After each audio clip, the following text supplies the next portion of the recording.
Broadcasting from the Bayou State and all around the Gulf Coast and streaming nationwide. This is the C.L. Bryant Show. CL, here on the anniversary of the birthday of Dr. Martin Luther King. Welcome to the C.L. Bryant Show. I am C.L. Bryant, and of course we are streaming live throughout the great nation of America, the greatest success story that the world has ever known.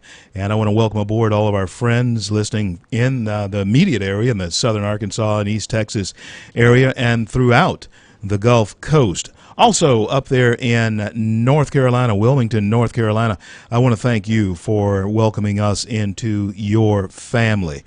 Folks, how does the sons and daughters of former slaves sit down at the table of brotherhood with the sons and daughters of former slave owners? That was a question, and that was a dream of the most renowned black man who has ever lived in the United States of America, Dr. Martin Luther King. That is whose birthday we celebrate today, and it is worthy, has proven his name, has proven itself to be worthy, and his works, his actions, his deeds that lead us to this place in America where we do have that opportunity to sit across from the sons and daughters of former slaves owners as former slaves in this country and break bread at the table of brotherhood. Or do we? Is that still a pipe dream? Was it once an opportunity? I think it is an opportunity that we do have, but the dream was commandeered and turned into a hustle and a scheme. That's exactly what happened. And we're going to talk more about that a little bit later on today. On with me will be Dr. Alveda King, the niece of Martin Luther King. She's been on with me many times before, and we're going to examine exactly that. When we look at the works of an imperfect human being, a person whose feet are certainly made of clay, and we examine their life and we examine all of their pros, we examine their cons, their goods, their bads, as far as it's concerned, we see in this man, although many love to vilify him, many have glorified him.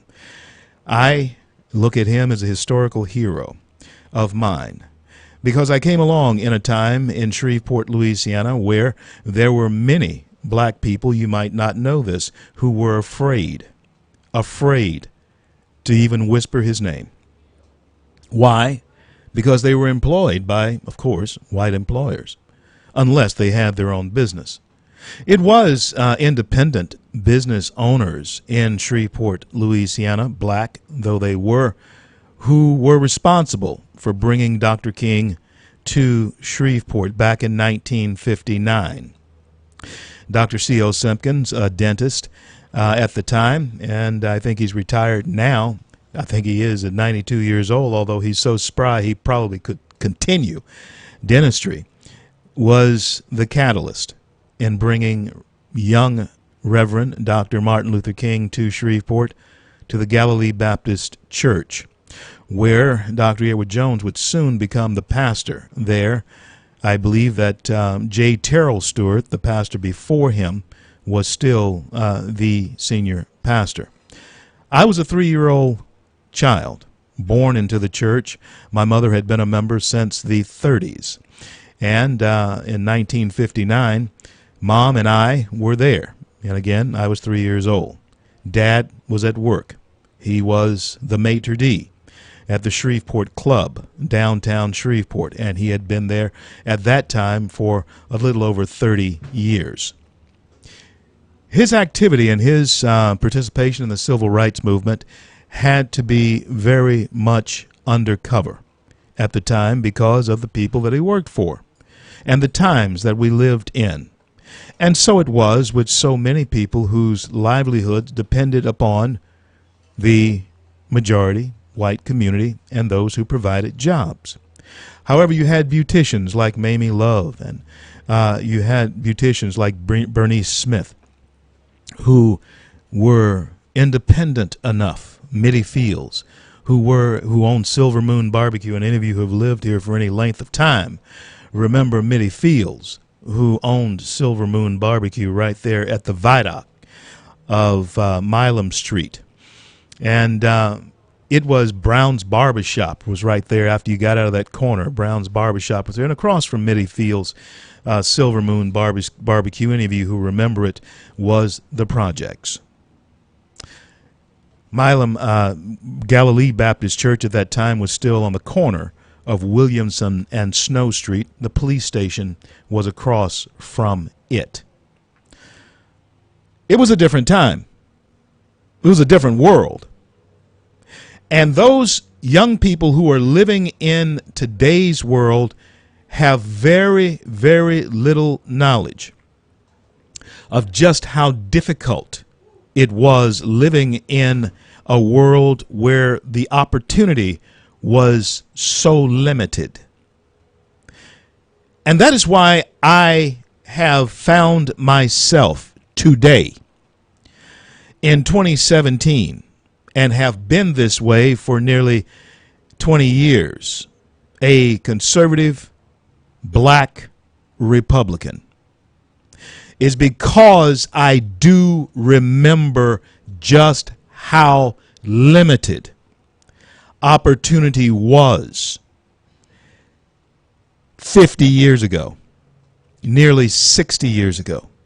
I remember how limited the opportunity was. And I am a living testimony to the fact that times have changed and the opportunity possibilities in America have definitely changed. You hear me say this all the time, and that is this. If Barack Obama has taught us anything, he has taught us that the color of your skin in 2000 America cannot hinder you from achieving whatever it is you want to achieve. I'm a believer in that. I'll be back to talk more about it in just a little bit. I'm CL.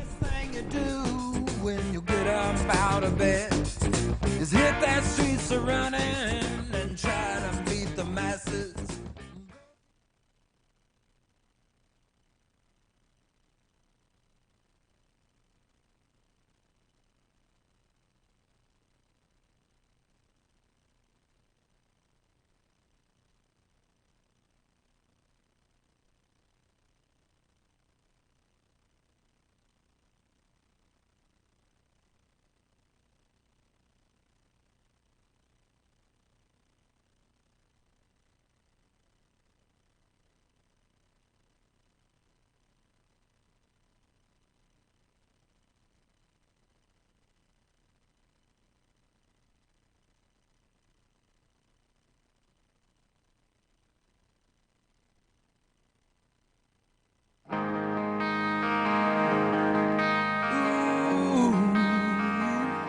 CL back with you on this MLK Day, and there's a reason why MLK has become the most renowned name among black men in this country. In the history of this country, there is not a name among black people that is more renowned than the name of Martin Luther King Jr. And regardless of what you may think of him, he has joined and is continually joining the ranks of those who mattered in changing a culture. However, I have said on many occasions that the dream was hijacked and turned into a hustle and a scheme by many of those who sat at his feet. And it's a shame, because I do believe that had he lived, we would have been able to see an actual bridge that all of us could walk back and forth across and have dialogue about race, which is still the 900-pound gorilla in the American living room. It was that way in 1968 when Dr. King was assassinated in Memphis, Tennessee. And it seems strange to me that from that point forward, race relations in this country deteriorated until there was almost a shining and seminal moment in the 70s where there could have been a chance for us to evolve. But the progressive liberals, who in fact wanted to keep up a narrative and a victimhood of a group of people, began to create shows, movies that would in fact stereotype black and white people. That is what stopped that movement. And then there were people who jumped out in front of that with coalitions and movements of their own to polarize the black vote in order to sell it to the Democrat Party. That's what they did. I know that's true because I was a Democrat then. I was a part of that then. I was involved in that then, not realizing that I was being swept along by the current of white progressives that were using black folks as a tool and turning them into a voting bloc that would exist up until this present day.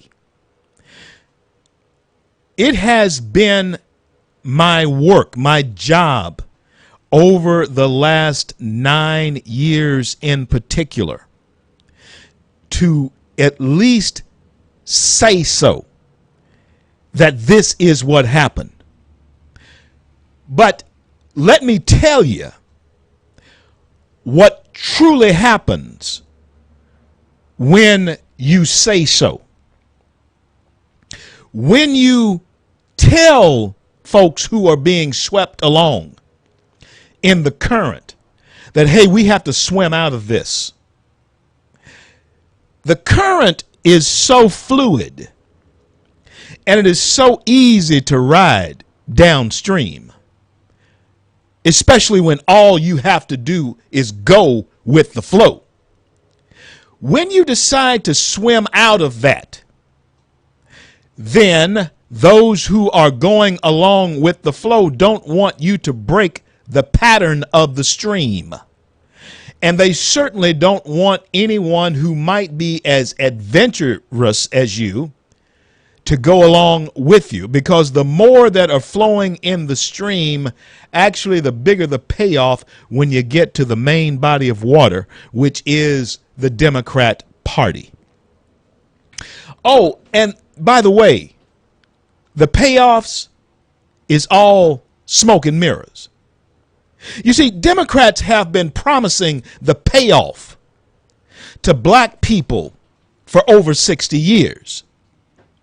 Yeah, they have been promising the payoff, and they have actually presented things that look like a payoff for over 60 years.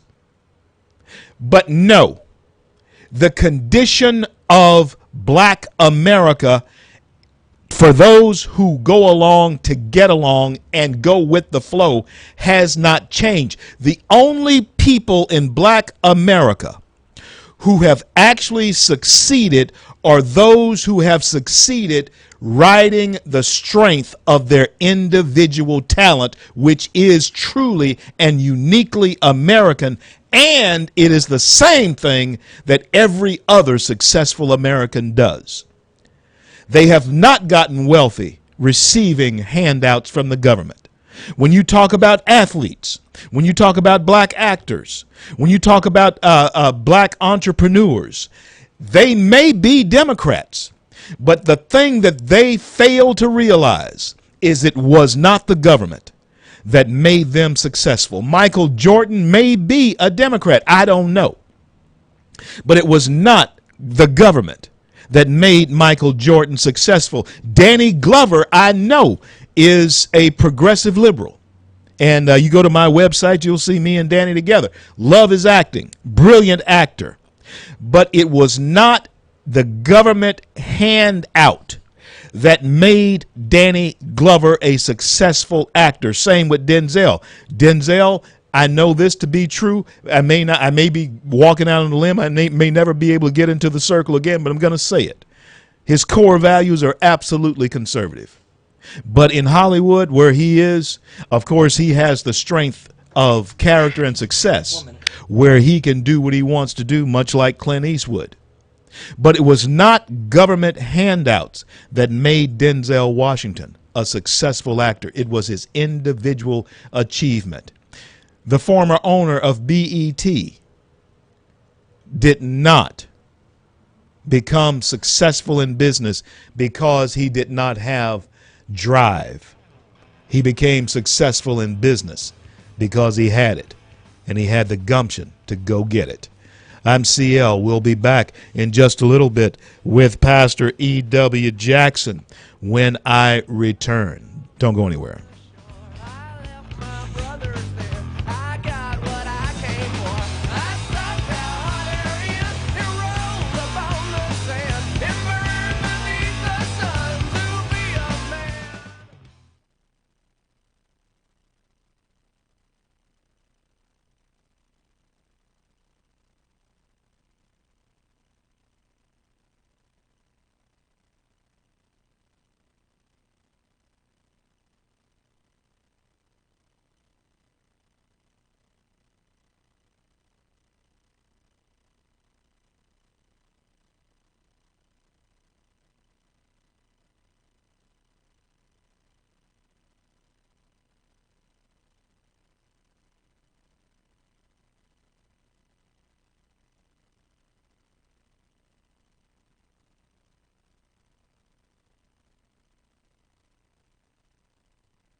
CL, back with you on this MLK Day, celebrating the birth date of the most famed, the most legendary, and popular black man on the planet, and that is Reverend Dr.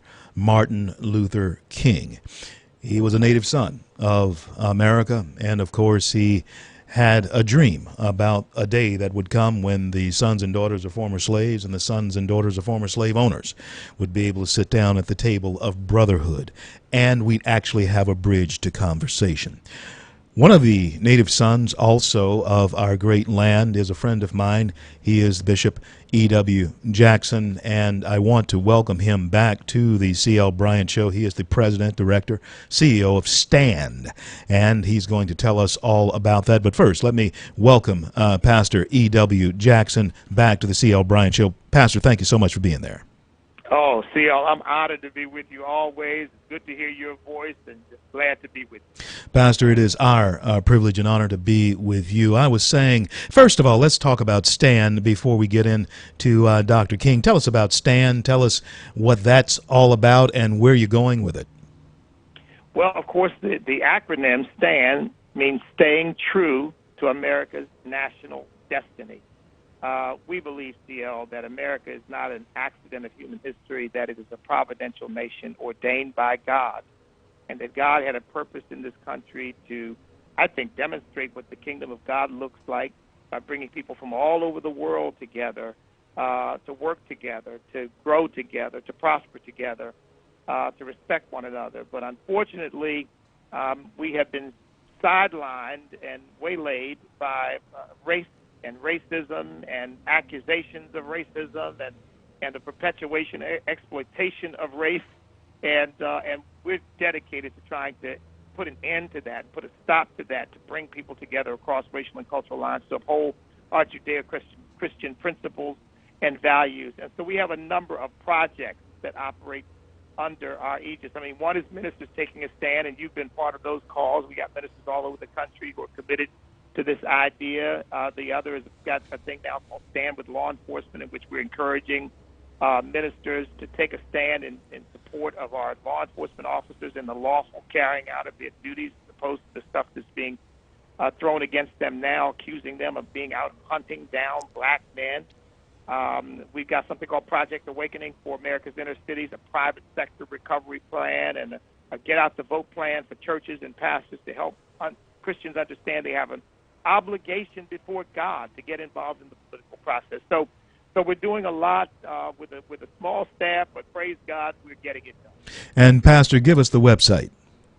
It's standamerica.us. That's just like it sounds. Standamerica.us is where they would go to sign up and to learn more about what we're doing.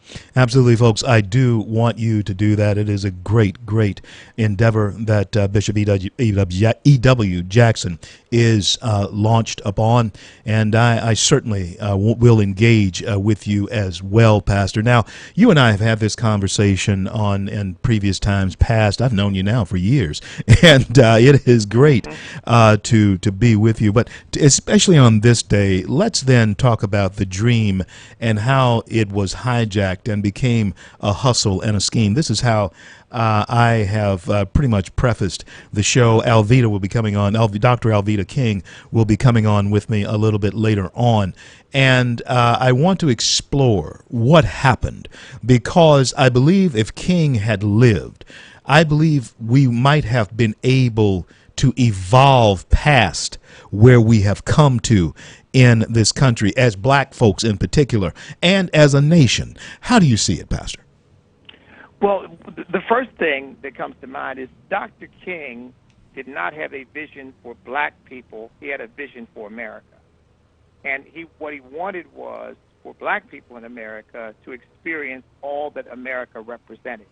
He wasn't interested in special treatment of black folks. He wasn't interested, frankly, in affirmative action, in my view, as it's come to be known.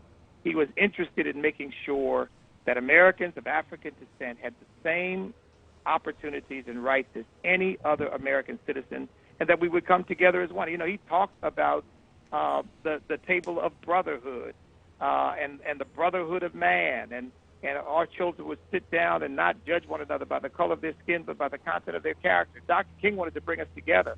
What happened was that some of those people around him who continued to hold themselves out as civil rights leaders after he died, they did two major things that were big mistakes, and I think they were intentional.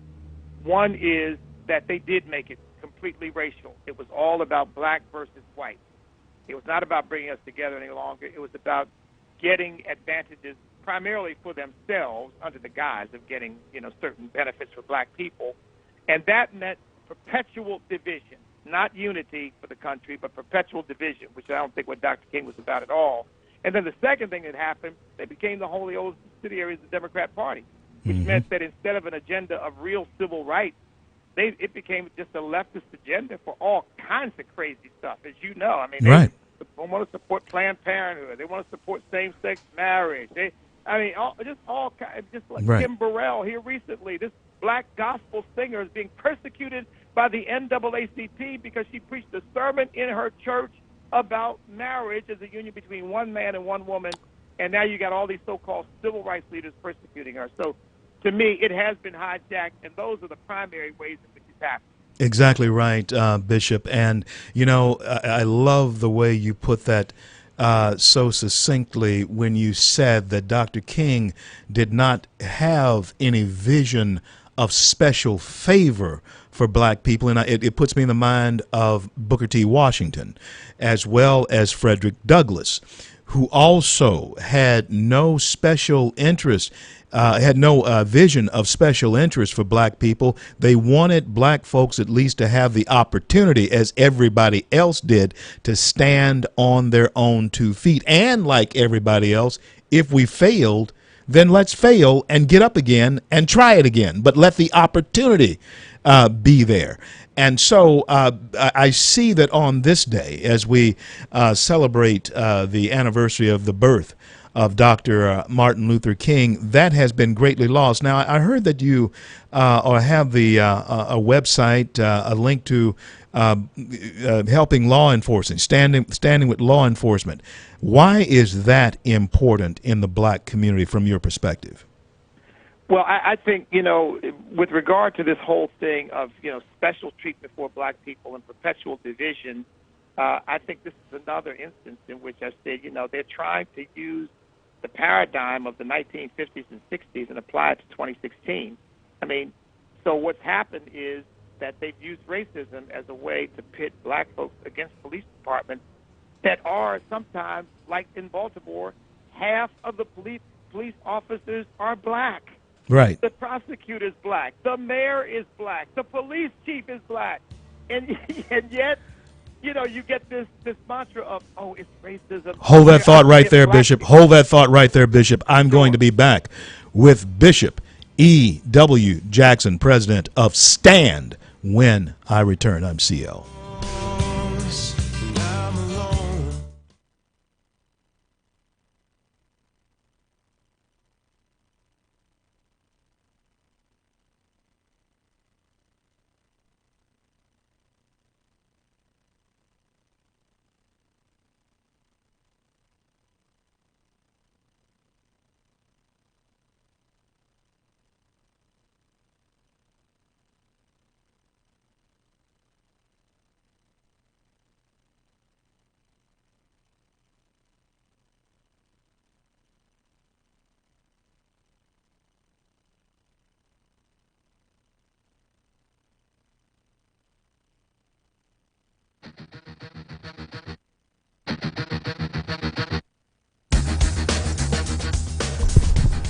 CL back with Bishop E.W. Jackson. I want to welcome all of you throughout the fruited plains of the greatest nation on the face of the earth, the greatest success story the world has ever known, America, particularly our friends here in the region, southern Arkansas, eastern Texas, and throughout the Gulf Coast. Thank you for making us most popular listen to talk in our area, and our friends up in North Carolina, in Wilmington, North Carolina. Thank you for welcoming us into your family. On with me again is the president of STAND, my friend, Pastor E.W. Jackson. And Pastor, when we left, you were pointing out that in so many urban situations, the police forces are majority black officers, but yet we have this attack upon that authority. Continue with your thought.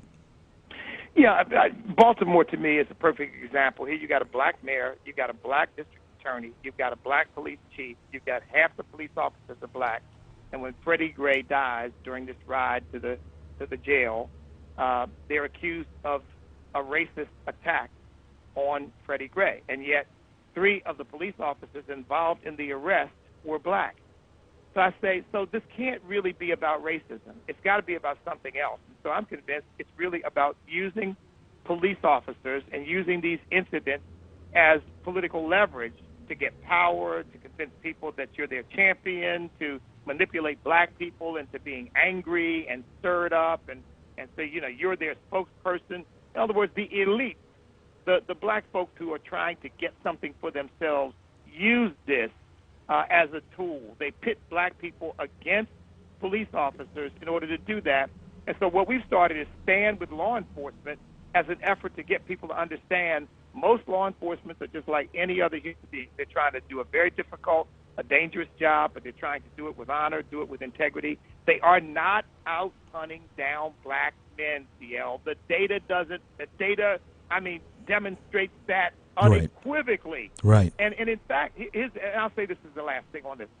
The other thing that makes me so angry is in Chicago alone, 4,000 black men lost their lives over the last 8 years. In this country, about 5,000 this year will lose their lives to violence, and not a single one of them, not a 5-year-old, 7-year-old, 13-year-old, gunned down in the streets in gang crossfire. No protest over any of that.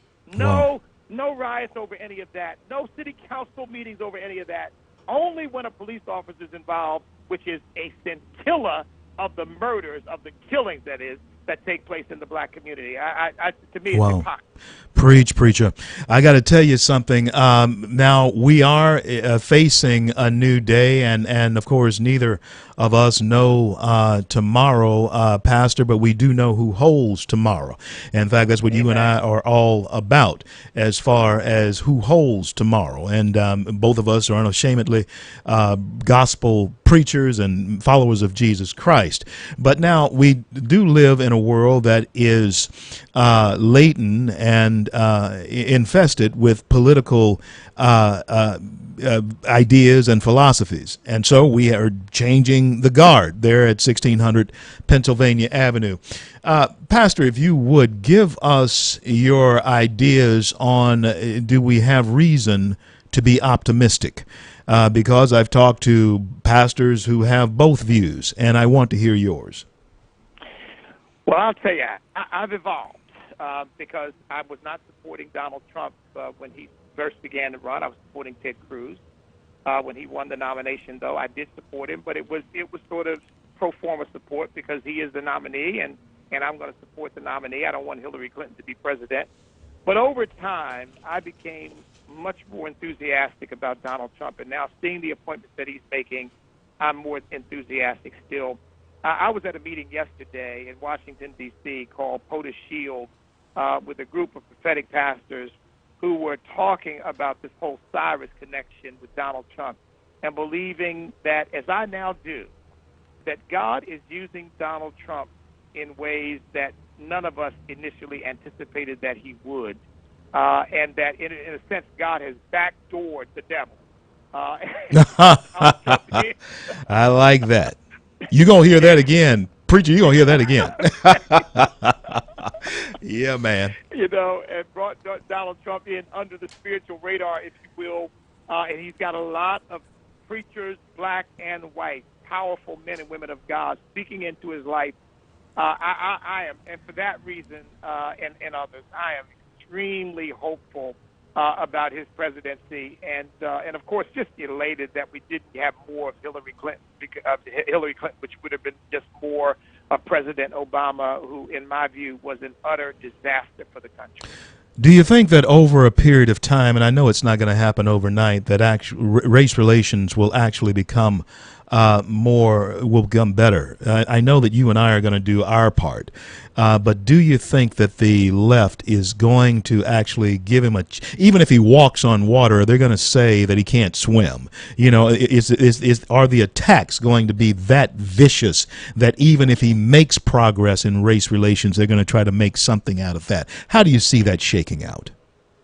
Well, CL, this is where the godly have to stand together because, see, I really believe that most of the people who are opposing Donald Trump, as most of the people who are opposing us, except for our brothers and sisters in Christ who happen to be black, for the most part do so because they're really godless. And so they don't have the love of Christ in them.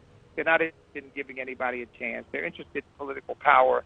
And that means that you know this as well as I do. They don't want to just win an argument. They want to destroy you because you are the enemy and you stand in the way of their fundamental transformation of America. So in that sense, but for an awakening by God, it brings about a spirit of repentance and righteousness in the land. I think they're going to continue to attack him. But I think if the people of God stand together across racial and cultural lines, it'll be a powerful witness that I don't think they'll be able to contradict or resist, and I think it'll have a transforming effect on the country. Pastor, give us your website again. We're on with Pastor E.W.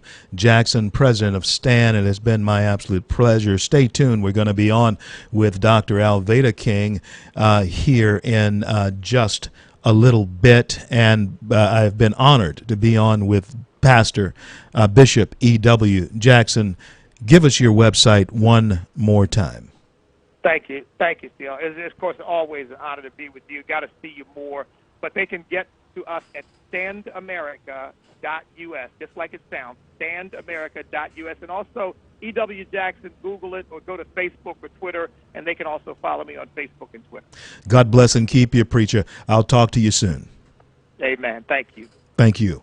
Yes, folks, that is definitely good stuff there. Let me tell you why.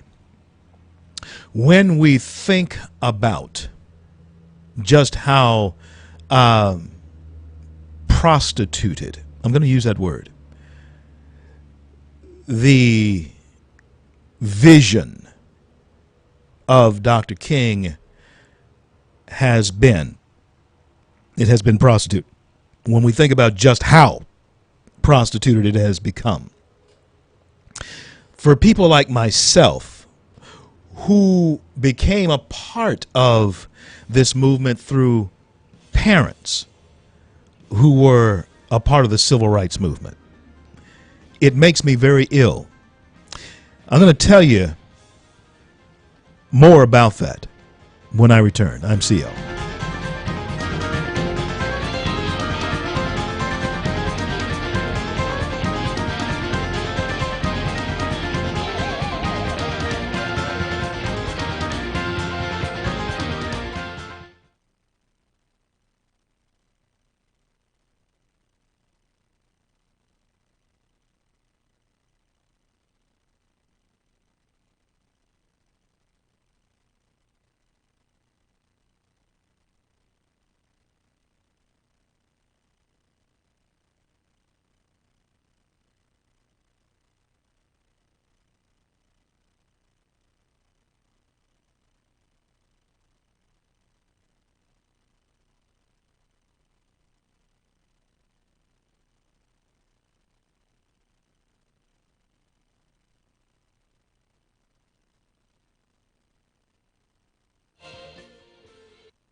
CL, MLK Day, as I have said.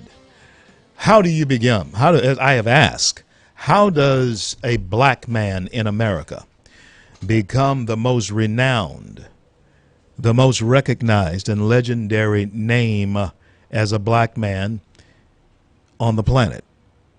How do you become the most recognized black name on the planet? I tell you, it's not by accident. It is not by the progressive liberals wanting to make it so. It is because of a message that was real. His name, yes, does rise to certain levels because of the race hustlers who used his name to elevate themselves. But I am of the mindset that even without them, his name still would have been great. But I used the word before I left, prostituted. And that is what happened. Today is, even though I trust that by you listening to what I'm saying, you can weigh the things that will be said by progressive liberals against what I am saying. What the progressive liberals will say today is that we still have a long way to go. We still have so much inequality for blacks. We still have black people who are being denied the right to vote.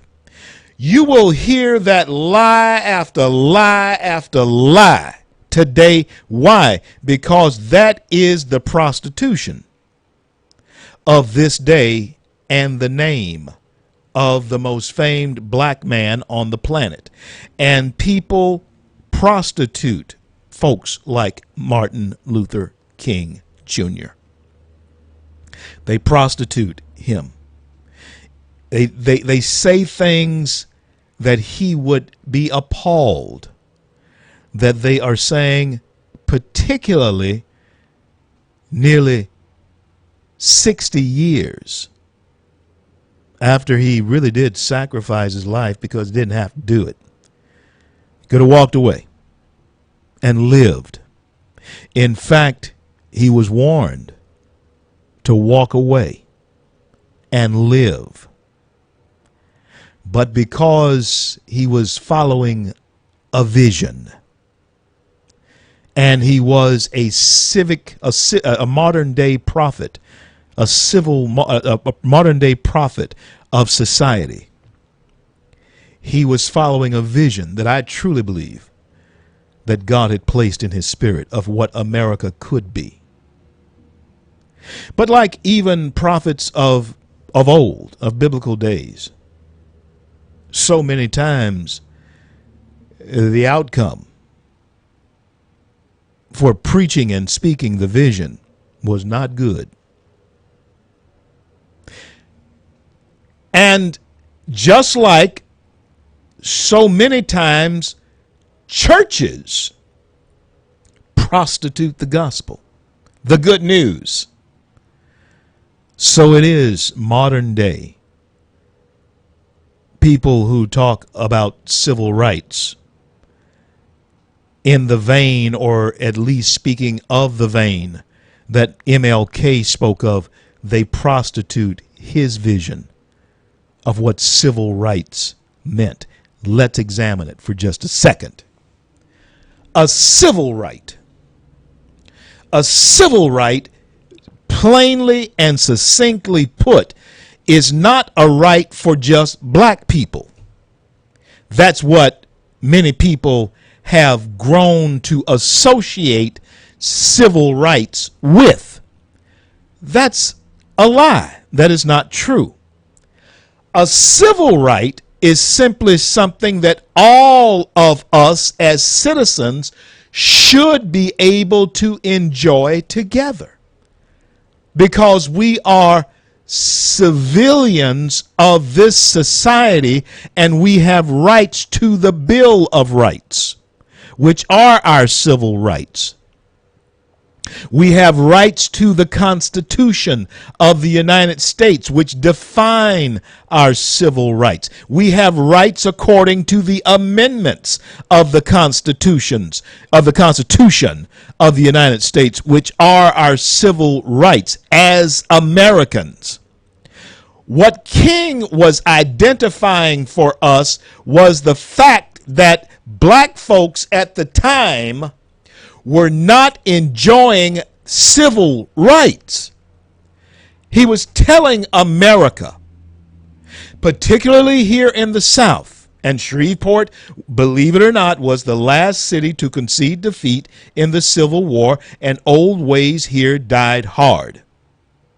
The night that King was at Galilee Baptist Church, every car that was thought to be at the gathering had a parking ticket on it. And in response to that, and I'll talk to Dr. C.O. Simpkins next week. I can't talk to him on today because he has been out of town. And, of course, he's doing fantastic for a 92-year-old man. I applaud him. But the remedy to that was to collect coins to pay the traffic tickets for everyone who had one, and take them down to City Hall and pay it in coins. Hey, you handed out the parking tickets. Here's the money for it. Now you can count it.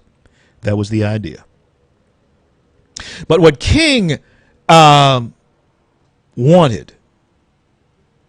was for black folks to have the same rights as everyone else, that would actually translate into black folks having the same opportunity.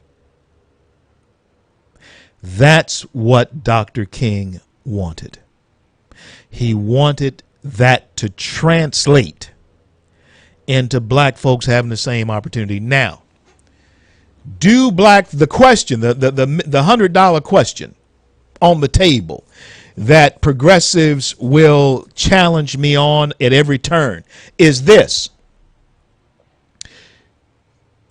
do then black folks have every opportunity that white counterparts have in this country? I say yes. I know I do. You know what? I would be screaming and hollering as louder than anybody if I didn't. But I do. And the reason I know I do is because if, in fact, I want to open a business, I'm going to open it. I'm going to find a way, the same way anybody else was. Now, are there people who are predisposed to who you know? Of course, that's always been the way of the world. Hey, my children are privileged that way, and that's where you should be headed for. You should be trying to gain that type of access. That's what it's about. It's not because I'm C.L. Bryant. It's because I work to be who I am. I have worked to get where I am. And if I was maybe not Bill Cosby these days, but back in the day, before Bill Cosby fell from his height, hey, it might have been an absolute. I know Denzel Washington's kids benefit from him being Denzel. Oprah Winfrey, she doesn't have any kids, but hey, maybe her nieces and nephews, whoever, they benefit from being Oprah's relatives. You benefit from that. And so do the children of rich white folks or well-to-do white folks. I'm not rich, by the way, but well-to-do white folks or recognized white folks. They benefit from who you know.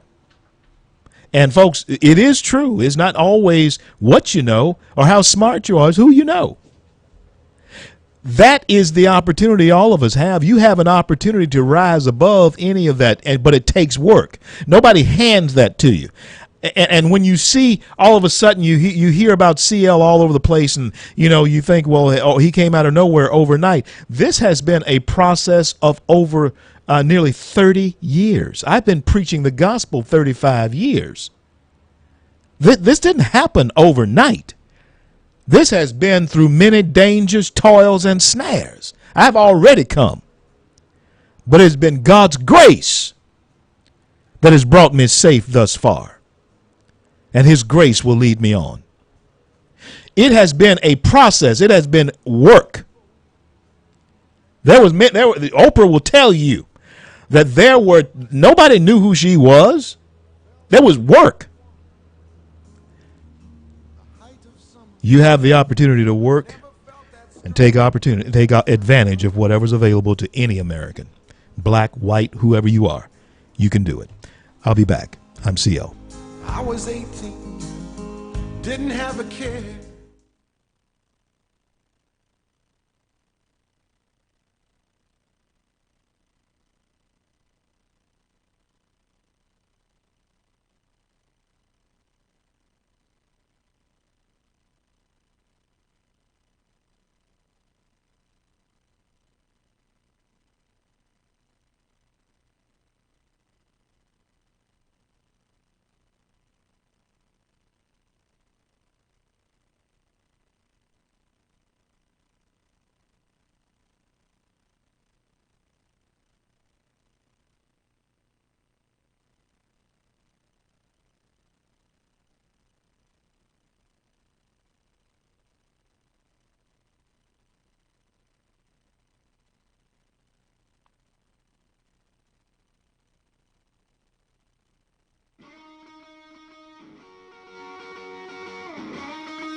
CL, back with you on this Martin Luther King Day, and I want to continue with talking about the most legendary, the most recognized black name on the planet, and that is Reverend Dr. Martin Luther King. And joining me now is my good friend and his niece, the daughter of Reverend A.D. King and the niece of Reverend Dr. Martin Luther King, Dr. Alveda King. Thank you so much for being there with me again.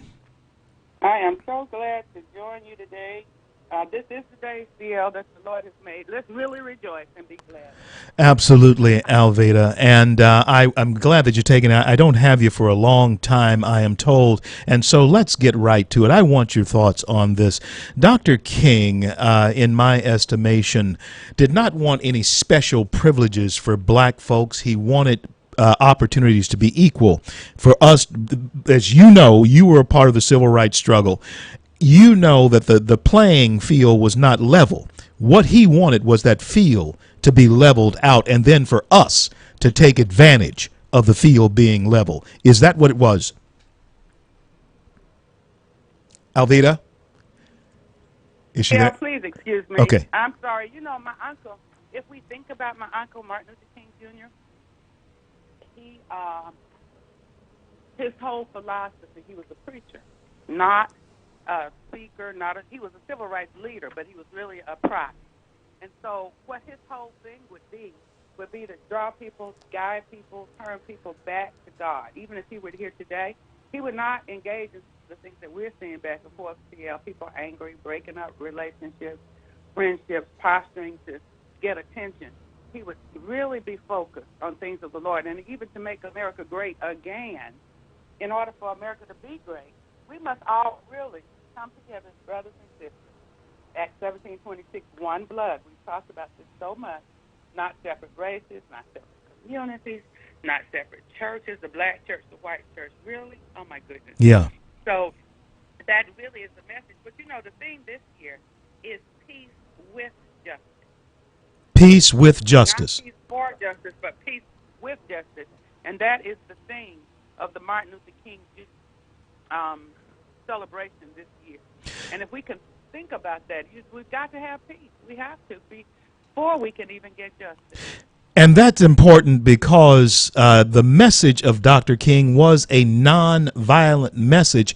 But when I look at the streets of inner city America, Baltimore, Ferguson, Chicago in particular, we see violence everywhere. And young people somehow, if you were to say non-violence, Alveda, that is a foreign language to them. And I agree with you. Peace with justice. Wait a minute, CL, because you're a preacher. We're talking the peace that passes all understanding. Yes. The peace of God in our heart. Yes. So that doesn't mean that all these other things won't be happening. But as we approach them in a peaceful manner, we carry peace into the midst of the storm. And then we say to the storm, peace, be still. Yeah. So that's and people, the church, the Christians are not explaining that well enough. And that's part of what's going on. So the onus is back on the church. because most of Dr. King's gatherings were sponsored by the church. You were here in Shreveport at the Galilee Baptist Church with me and my pastor, Dr. Edward Jones, who has gone on to be with the Lord now. You were here, and most of his gatherings around the country were stimulated out of the church. Is that the path back? That is the path back. It's the best path back. And like I say, you're a pastor, you're a preacher, and you're a great leader. I left recently, and I was so glad to have met him. He was so good to let me meet your pastor. Yeah. But if we don't do our job as Christians and share the love of God abroad in our hearts in peaceful manners, it doesn't mean we can't confront evil. It doesn't mean we can't say certain things are sinful. They are. But we'll just say we don't have to live like this. We can be born again. And that honestly was the message of Dr. Martin Luther King Jr., my dad, Reverend A.D. King, granddaddy, Big Mama, Mama King, the King family legacy. Tell us about King Rules. Tell us about the book. Let me tell you that it's not King Rules anymore. It's America Returns to God. I have a new book. And please, it's at Elijah list. So King Rules is our family legacy book. America Returns to God is for right now. Get back to prayer. Come back to God and help lead this nation from our knees and then get up and do something about it. Yeah. Reverend Dr. Alveda King, my friend, I want to thank you. Listen, I got to hook up with you real soon. I want you to come out on what I call the Content of Character tour that I'm doing up and down the coast there, and I'll talk to you about it. I'll be in touch with you in about 72 hours. Thank you. God bless. God bless you. Talk to you soon. Now, folks, when we return, we have some things, serious things, to talk about. That was the niece, renowned in her own way, the Reverend Dr. Alveda King.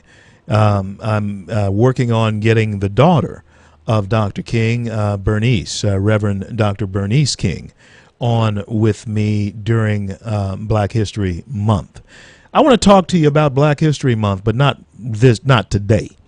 I'm going to talk to you about it because Carter G. Woodson, who basically kicked that off, in my estimation, never intended for this to be something that would go on into perpetuity, that we would be looked at, black folks, as anybody else in this country. We wouldn't have to have a special day. The works that we do, we'd let that speak for us on its own, and we've become famed on our own merit, not because we have to keep reminding people of who we are.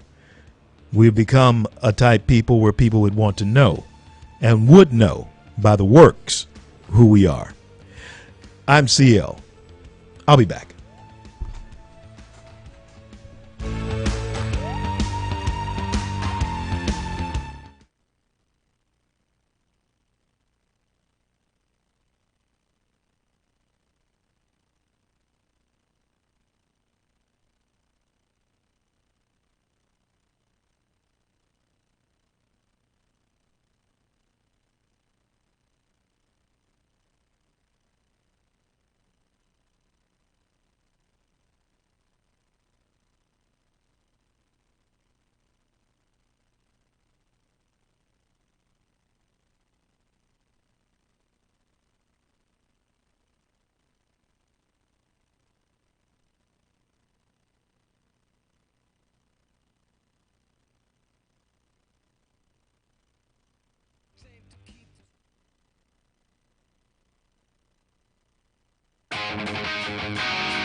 CL, back with you on this Monday. It is a national holiday, and there is reason for it. The most renowned, legendary, well-known black man on the planet, Reverend Dr. Martin Luther King, America, and in many parts of the world, are celebrating the anniversary of his birth today. And I want to continue the conversation. We've had Bishop E.W. Jackson, the president of STAN, on with us, and we just had Reverend Dr. Alveda King on with us, and I'm working on getting, who is his niece, but I'm working on getting Bernice King, who is his daughter, on with us for Black History Month. Now, I was talking about letting the works that you do as a person, whether you're black, white, Jew, Gentile, green, whoever you are. I mean, and hey, I never thought I'd be seeing people walking around with green and purple, pink hair. I never thought I'd say that. So when we talk about green and purple people, maybe that's who we're talking about these days. But anyway, the work, your individual achievement is very important. We remember Frederick Douglass not because he was a part of a group. It was because he was an individual who came out of a group that was not doing well, but he did well. And he tried to help the group do well. And that's the way it is with most people in this country. It is not the fact that people succeed as groups. Stop right there. I'm going to put a pin in that right there, because there is a popular, even though in my opinion misconceived, idea that everybody will overcome together. When the song was being sung, "We Shall Overcome," it was understood by everybody who was singing it that folks who were singing it would have to do their part individually in order for we to overcome. We could have stayed home and not marched. We could have not become a part of The Voice to speak against the unlevel playing field that did exist after slavery up until 1964-65. But the we began with me. Do you understand? But for some reason, once those who hijacked and prostituted and turned the dream into a scheme, once they delivered the dream to progressive liberals, the me and the I became we collectively. And then the progressive liberals made it a point of turning that voting block of blacks into we must overcome together or we are mad. All of us. That is the message that progressive liberals, with the help of people like Jesse Jackson at first, Al Sharpton came along secondly, and then those who carved out little pieces for themselves. I have the greatest respect for Andrew Jackson. I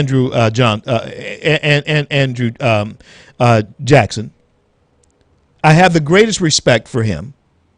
I'm sorry, Andrew Jackson. What am I talking about? Andrew Young. Andrew Jackson, a president. We'll go into Andrew Jackson some other time. You know, the first Democrat. We'll go into that some other time. But and hey, that's ironic that I should stumble upon that, because Andrew Jackson, being a Democrat, did represent the old style Democrats of the South in his character. That's a whole different discussion altogether. But Andrew Young, he carved out a political life for himself on the coattails of King. I have the greatest respect for Andrew Young. Maynard Jackson was the same way. Mickey Leland, same way. Carved it out on the coattails of Dr. Martin Luther King, because they took advantage of what was being offered and brokered by Jesse Jackson. And let me tell you what was brokered by Jesse Jackson. It was basically extortion. Oh, yeah, I'm going to say it, because that's what it was. Jesse became famous not because he was a civil rights leader.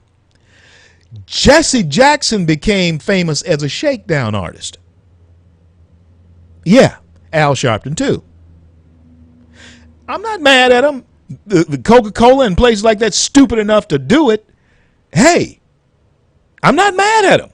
I'm mad at the effect that they had on the community, making them think that they were somehow their leaders and they were doing this for them, when actually you could have done that yourself without making Jesse and Al multi-millionaires on your backs. You were used as tools because they also promised that you'd vote for the folks that they wanted you to vote for. And guess what? You did. And you still are.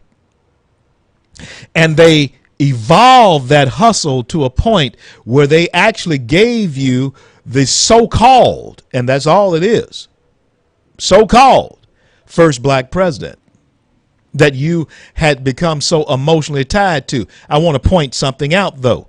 The two civil rights leaders that you say were your civil rights leaders, Jesse Jackson and Al Sharpton, the two who delivered more votes to the Democrat Party than anybody else in history ever delivered to the Democrat Party, and that is the black vote. That is, in fact, the two people who Democrats would not have nothing to do with as far as running them for president of the United States as the first black candidates. There's a reason for that. I'll tell you why when I return.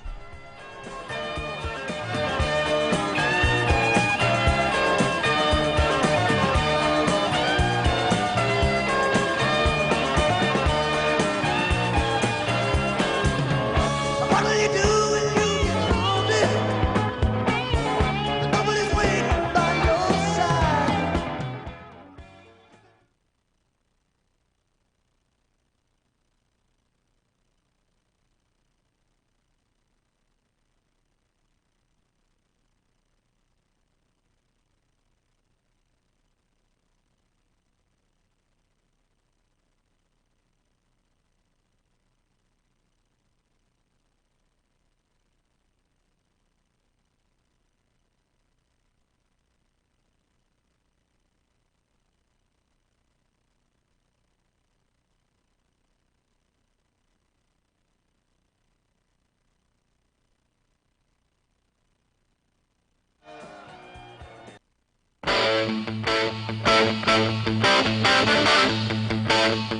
CL. Hey, I still have somewhere a Run Jesse Run t-shirt. Yeah, I still got one. Drank the Kool. That was back in 72, I believe. No. I forget which election it was. It wasn't 72. It was 76. I think it was 76 when Jesse was running, 76 or 78, somewhere. Anyway, I still have a Run Jesse. It was 78, 78 or somewhere there. 78. I still have a Run Jesse Run t-shirt. I still got it. And let me tell you something. Yeah, I had drank the Kool-Aid. I mean, but I took the antidote. There is an antidote for the progressive liberal poison that does flow through the bloodstream. There is no question about that. Ask the president-elect, Donald Trump. Oh, yeah. Ask Ronald Reagan. As far as modern times are concerned, the greatest Republican president. He was a Democrat, too. But guess what? He says the same thing I said about the Democrat Party and the NAACP that I was once president of in Garland, Texas. Reagan will tell you the same thing about it that I tell you about it. I did not leave them.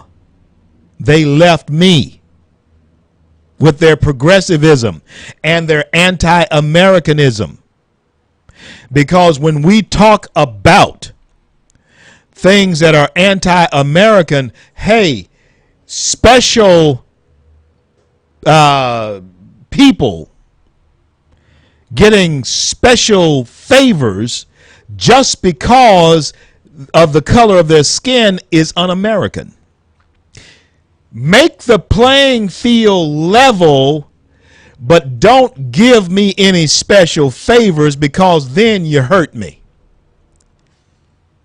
Yeah, once I become your mascot, you hurt me. Once I owe you my vote because you're giving me special favors, you hurt me. Because now I'm beholden to you. Yeah. And the coup de grace, the most beholden vote, came in 2008, when black folks had become beholden to vote for a candidate who would actually work against their own interest because he looked like them.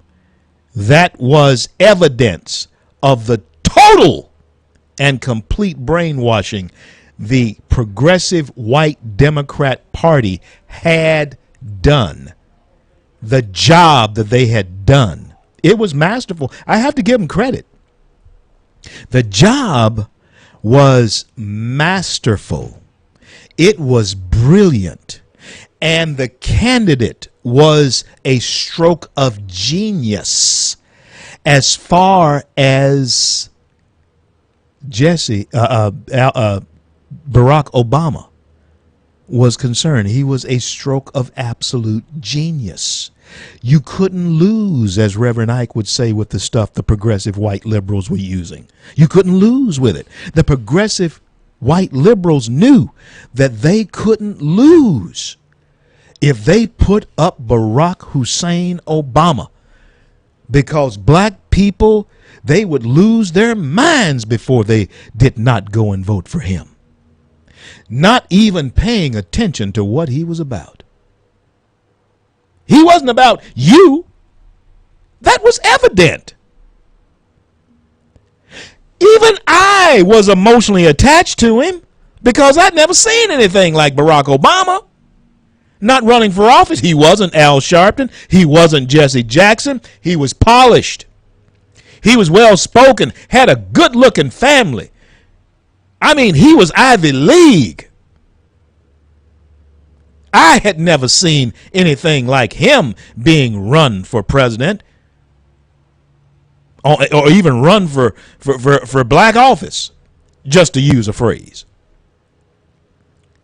He was a stroke of genius. But I had to look beyond what they were wanting me to see.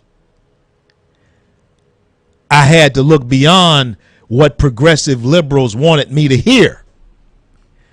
And I had to look into what he actually planned to do. And his plan, and it was a progressive liberal plan, a white progressive liberal plan, was to bankrupt the country, thus making those people who were codependent upon government even more codependent upon government, because now they controlled your health care. And whoever controls your health care, guess what?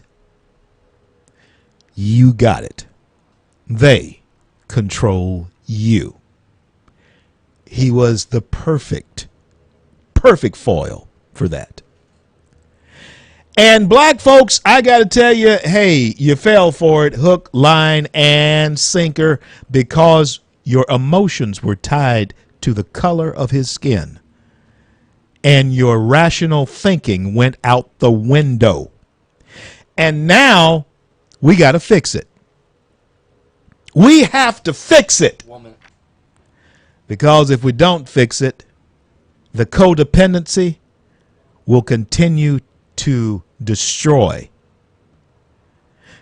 not only the inner city, not only black folks or browns or poor folks, it will take the country down.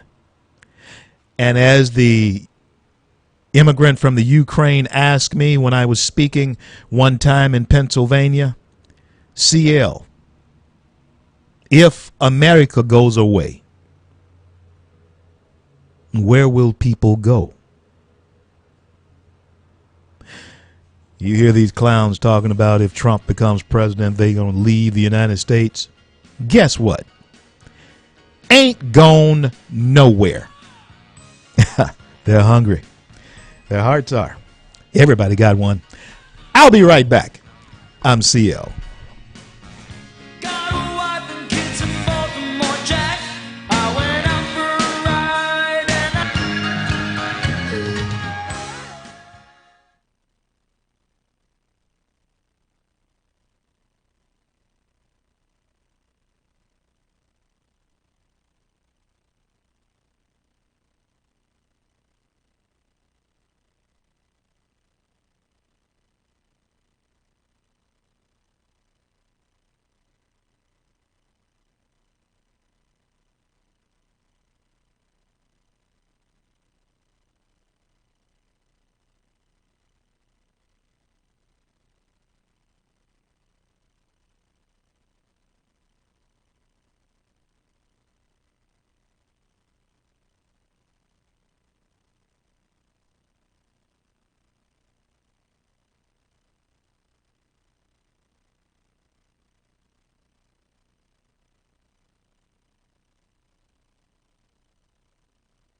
One, two, three. CL. Home stretch on Martin Luther King Day, a national holiday celebrating the most renowned black man on the planet. That is Martin Luther King Jr. Yeah, well, you may say it's Barack Obama. Yeah, he's he's very well known. But I'm talking about a body of work here. And no, I'm not trying to be mean to the soon-to-be former president of the United States, but I am counting the days. There's 4 days left in his presidency, because he has not been what my folks and what black folks who struggled in the civil rights movement, he has not been what we thought the first black president would represent when we finally got a first black president. Oh, all of that emotion was there. Yeah, it was very emotional, electing the first black president. I didn't vote for him either time, but because I saw through it. But now let me tell you, I told you in a couple of blocks past, that I was going to share with you why Jesse and Al Sharpton, Jesse Jackson and Reverend Jesse Jackson and Reverend Al Sharpton. It's hey, listen, you say, well, I don't know if listen, that ain't for me to decide. That's for them, between them and God. They can call themselves whatever they want. My job is to reverence God. That's my job. My job is to reverence God. Thus, the Reverend C.L. Bryant. It's not that I'm Reverend. It is that's a job description of being Reverend. Pardon me. And so if God has given him that title in whatever way they reverence him, that's between them and God. But let me tell you why they never registered on the presidential Richter scale. Not even among black folks did Al Sharpton or Jesse Jackson register on the presidential Richter scale.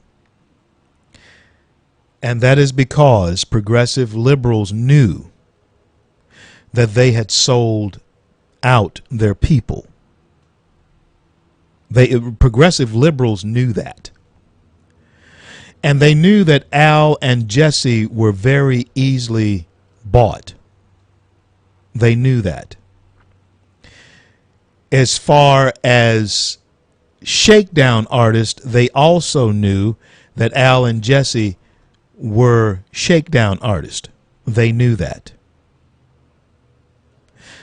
Now, why then did they fall in line behind Barack Obama, because he, like Al and Jesse, came behind, grew up in the, came of age. He grew up in Hawaii.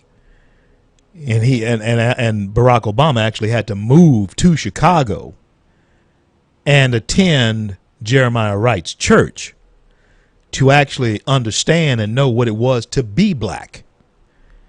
Because you don't get a good dose of being black growing up in Hawaii. You just don't, okay?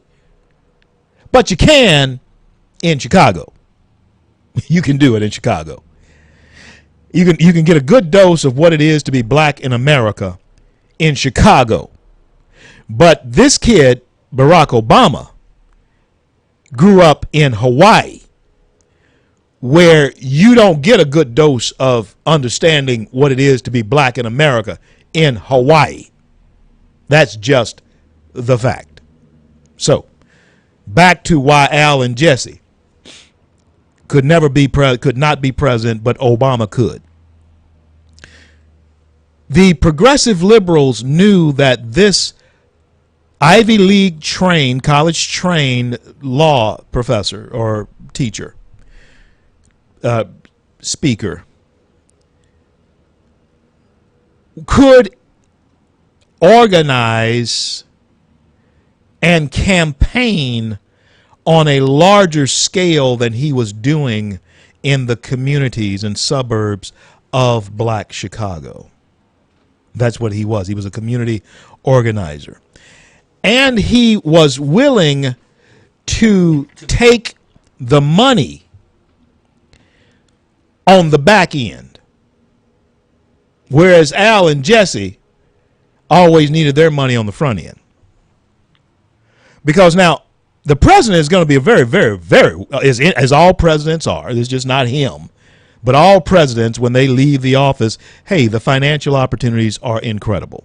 For this one, his memoirs, his library, his speaking tours, his speaking fees are going to exceed that of William Jefferson Clinton, the de facto first black president of the United States, William Jefferson Clinton. Arsenio Hall dubbed him that from the beginning. But along comes Barack Obama from Hawaii, and he, I think, wears more of the mantle now than William Jefferson Clinton wore the first black president mantle. But his speaking fees and his tours and all of that will exceed William Jefferson Clinton, so he's getting his money on the back end. But Al and Jesse needed theirs on the front end. And besides that, Al was, and I have heard black folks say this, no, we don't want Al as president of the United States. How about no, Jesse doesn't speak for us. It's amazing. I want to know, what was it that Barack said that was any different or better than Al or Jesse? I'll be back. I'm CL.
I'm CL.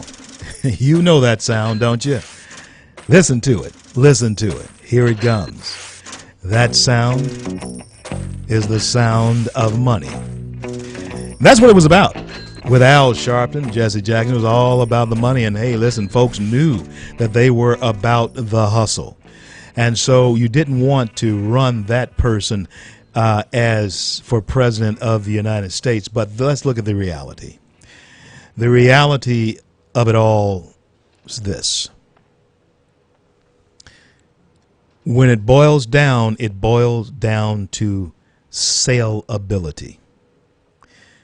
Because of the shakedowns, because of the hustle that Sharpton and Jackson, Reverend Jackson, Jesse Jackson had turned the civil rights movement into, progressive liberals could not sell them. They couldn't package them in any way to sell them to the American people. They couldn't even sell Reverend Sharpton and Reverend Jackson to black folks. They couldn't sell that at all. So they had to find somebody who would be saying the same things that Al and Jesse had been saying about, we need ours. Okay. And it's your fault that we ain't getting it, that we are not receiving it. I have English teachers call me all the time. CL, there are young people who listen to you, and you use terrible English sometimes. So there, and sometimes I catch myself, and I wanted to correct that. So young people, we were not receiving what Al and Jesse thought we should receive. And I think they get something like 10% or 15% of that, maybe even 30%. I don't know. I know both of them are very wealthy off of your backs. And they couldn't package those two to America. They certainly couldn't package those two to black America. So they waited. They waited through the 70s, progressive liberals. Al and Jesse were still the only people on the scene. They waited through the 80s. Al and Jesse were still the only people on the scene. They waited through the 90s. Al and Jesse were still the only people on the progressive liberal scene. Along came 2000. Maybe even the late 90s, they began to look at a prospect. And then came 2004. Democrat National Convention. A young man gives a speech from Illinois, immediately heralded as the Messiah, because they had been, the progressive liberals had been through Reagan. Well, they had been through Nixon. They had been through Reagan. They had been through Clinton's welfare to work. They had been through George W. Bush. They had been through two Bushes, and they were looking for a Messiah. And the minute Barack Obama hit the ball out of the park at the Democrat National Convention, he gave his speech. Young, as Joe Biden said, clean, well-spoken black man from Chicago gave that speech. They said, here's our Messiah. And we can't miss with him. We can't miss. He's not Jesse. He's not Al. And he has a name. He even said it himself. A skinny kid from Chicago with a funny name. This is political gold. And so, the rest on this Martin Luther King Day is history. But I have to tell you something. Barack Obama and his rhetoric, his message, is far, far, far from the dream of what Dr. King had in mind. We managed to make it that. We managed to tell folks that, but no, the racial division that came along with his presidency was far, far, far from what Dr. Martin Luther King Jr. would have envisioned of America in the year 2008 when he became president of the United States. And on this day, it is important for us to look at the real. Let's be real. We had a chance, we had an opportunity to make things better. But unfortunately, we bought into stereotypes, caricatures, black people, of ourselves that progressive liberals, white progressive liberals, sold to us. We bought into them, and we are still buying into it. And when I come back after this break, my final remarks, I hope will give you an idea of why we should stop buying it. Be back to close it out in just a minute. I'm CL.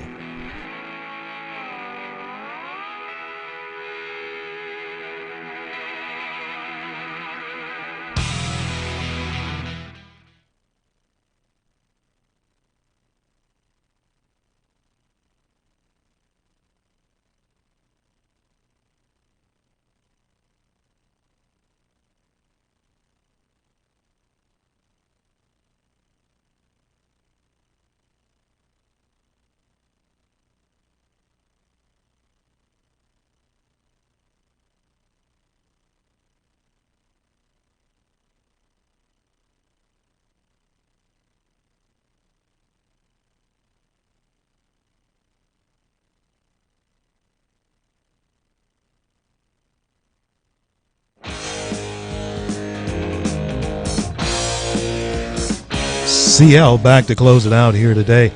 I guess the words of Michael Jackson would, in fact, be the most appropriate here that he said in a song. I'm not going to spend my life being a color. No. But that is what most black folks, and even to even say it in this country, because that's where we speak. We speak in colors, and that's a part of the design. That's a progressive liberal design, black and white. I could go into it, but I don't have the time. I got to close this out by saying this. It's just, life's just too short not to be the individual that you are who happens to be of a certain hue, a certain skin color. But you're an individual, whoever you are. Whatever your mama named you, that's who you are. And whatever she raised you to be, that's whoever your parents raised you to be, that's what you should be. But sometimes we're poisoned so much from the cradle to the grave about color that that's all we ever wind up being. But this was the message of Dr. King. And on this day, even though it's probably the most famed, most overused and misunderstood statement that he made, and that is, I want the day to come when my 4 little children will not be judged by the color of their skin, but by the content of their character. And he meant that he didn't want them to be judged by the color of their skin by anybody, including black folks, but by the content of their character, by everybody, including black folks. And that is why so many times I think I am vilified, is because people see me as a black man, and I am in this country. That's the color of my skin. That's the way I'd be identified. That is true. But the things that come out of my mouth do tell you about the content of my character. I'm an American, and I believe in American things, and above that, I am a Christian, and I believe in Christian things. That's the content of my character, Judeo-Christian American, who happens to be a person with brown skin. Not Latino, but just happens to be the hue of my skin, the same as those who have lighter skin, whether they're black or white. You have to take a human being, one person at a time. And that's why I want to thank God, as always, for bringing us to the close of yet another day. And I want to thank him for our men and women in uniform around the globe who defend our right to speak our mind. And until I'm able to talk to you again, may God bless and keep you all.